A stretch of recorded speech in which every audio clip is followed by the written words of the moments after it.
Bom, pessoal, essa é a nossa aula número 7 e o nosso objetivo aqui é falar sobre números inteiros. Bom, a simbologia utilizada para números inteiros é um Z com um cortezinho assim, ó. O asterisco, né? Então, a gente já aprendeu nos números naturais que o conjunto dos números naturais com asterisco são os números naturais sem o zero. Então, se eu coloco o conjunto dos números inteiros com asterisco, é os números inteiros sem o zero. E quais são os números inteiros? Os números inteiros é composto por todos os números naturais, inclusive adicionado aos números naturais os números negativos. Então veja, os números naturais, eles são compostos de 0, 1, 2, 3, ou seja, os números naturais são o zero e os inteiros positivos. Os inteiros são, então, todos os naturais mais os inteiros negativos. Então eu poderia representar o conjunto dos números inteiros da seguinte forma. Por exemplo, menos 3, menos 2, menos 1, 0, 1, 2, 3 e assim por diante. Então, repare que os números inteiros, ele é composto pelos números naturais, porque esses aqui são os números naturais, olha.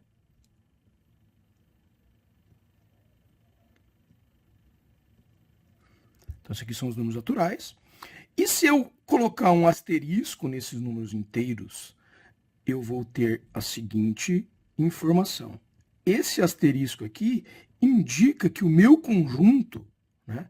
Então aqui ele começa com os 3 pontinhos, vai com, vamos por menos 2, menos 1. Aqui eu não tenho zero. 1, 2 e etc. Né?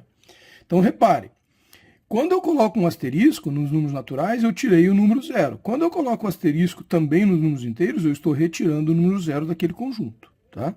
Eu posso fazer também outros aspectos aqui que são interessantes. Por exemplo, eu quero saber o conjunto dos números inteiros, mas o conjunto dos números inteiros positivos somente. Então, eu vou colocar aqui, ó, por exemplo. Essa é uma forma de representar conjunto nos números inteiros positivos. Aqui, como o zero não está excluído, porque o asterisco não foi colocado, eu coloco zero e todos os inteiros positivos. Se eu quisesse representar os números inteiros negativos, eu colocaria assim, ó. E daí ele também tem o zero, né? Então aqui vai ser menos 3, menos 2, menos 1 e o zero. Agora, por exemplo, se eu tivesse assim, ó, z asterisco mais i, significa que são os números inteiros positivos e o zero excluído.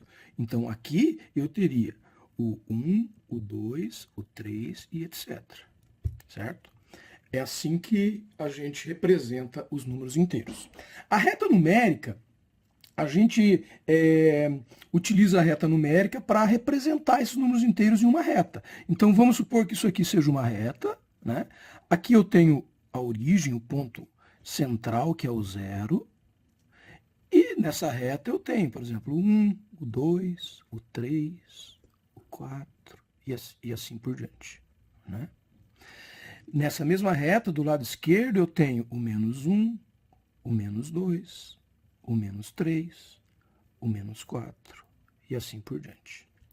Bom, aqui a gente pode então falar sobre o oposto de um número. O oposto de um número é um número que a distância até o ponto central é idêntica. Então, por exemplo, esse 4 aqui, qual que é o oposto de 4? Bom, se eu pegar do ponto central até 4, eu tenho uma distância. Se eu pegar do ponto central até menos 4, eu tenho a mesma distância. Então, o oposto de 4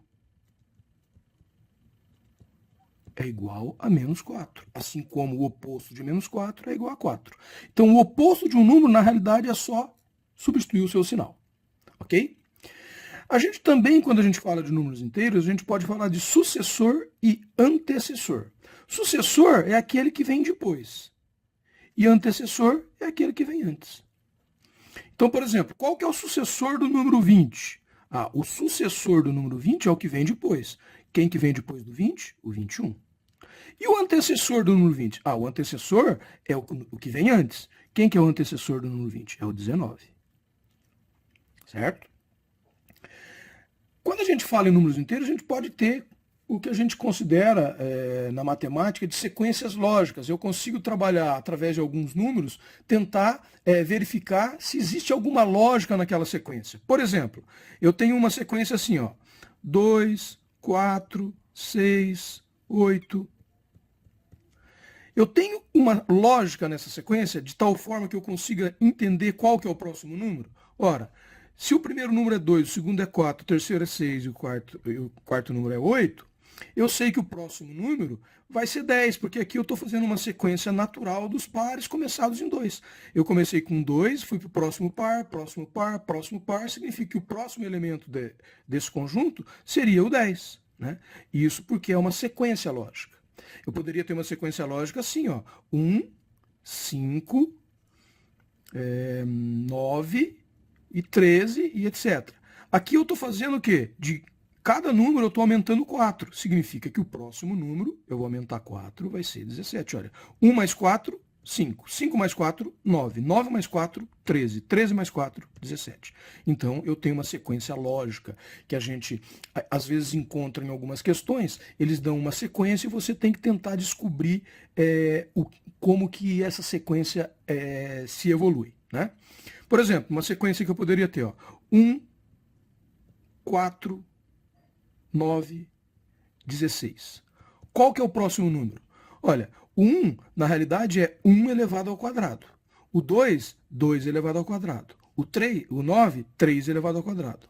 O 16, 4 elevado ao quadrado. Significa, então, que o próximo número vai ser 5 elevado ao quadrado, que é igual a 25. Então, veja, a gente pode estabelecer diversas sequências lógicas e as sequências lógicas permitem que a gente entenda qual que é o próximo elemento daquele conjunto. Ok? Lendo e escrevendo números inteiros. Então, eu vou ler um número, né? Então, aqui, ó, 123. Essa é a leitura do número, né? O que a gente tem que lembrar é que essa leitura, nós estamos falando de números inteiros cardinais, né? Porque se fosse números inteiros ordinais, a gente teria a seguinte situação, por exemplo. Isso aqui é um cardinal, um ordinal, ó.